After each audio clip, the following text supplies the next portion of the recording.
Okay, there are just a few other things that you should probably be aware of so that it will help your workflow and your communication with students. I'm going to go ahead and click here, and we're going to take a look at the course tools. So we're going to first turn this off. Okay, so when you come in, it will look like this. We're going to take a look at our course tools that are available. There are a few that you might want to be familiar with. This is where you can access the course settings, which allows you to change the name, a few other things. You can create a gradebook if you would like to maintain a gradebook here. There's some other things that you're welcome to play with in the sandbox area, or if you have questions about, just let me know. You can design badges, look at competencies. You can also take a look at the participants for your course, and this is a way that you can do a quick message to all of your students. You can select them all, and then you can choose to send a message.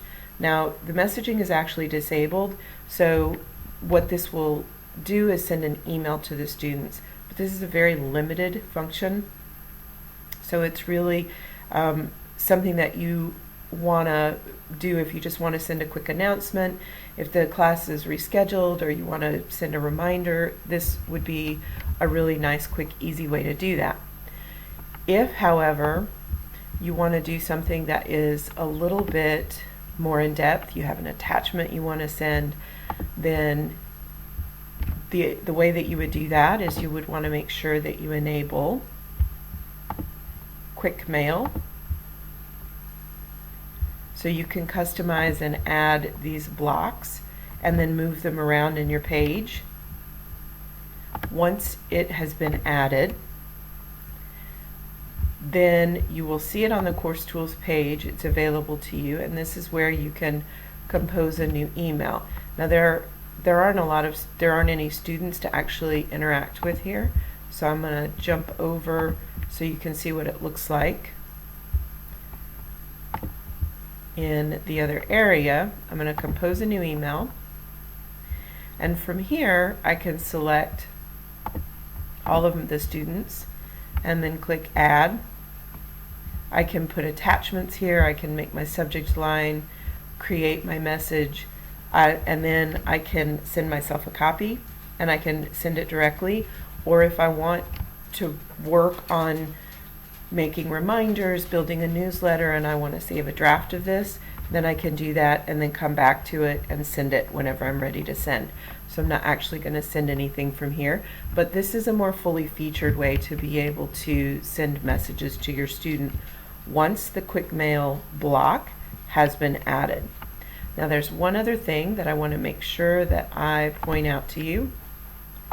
We're going to go back to the courses area, and if you want to be able to work ahead, work on other weeks or future classes that you don't want your students to be able to see, let's say I want to go ahead and be working on class 2, but I don't want my students to be able to see this yet. I'm going to create the section, and you'll see that it's down here.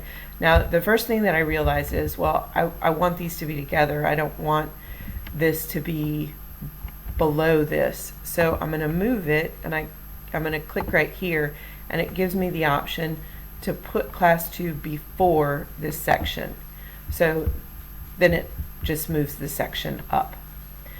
Okay, once I have the section, I do not want my students to be able to see this, so I can click hide it, and then it's not published. So you can see that it changes the view so that students are not able to see this. You can delete it, or you can highlight it. So if I want to make sure that students know that we are actively working on class 1, then I can click current so that they know that's the week we're on. This is a big question that students often ask is, wait, which class are we on? Where am I supposed to be working? So that's a way that you can emphasize that for students if you would like to.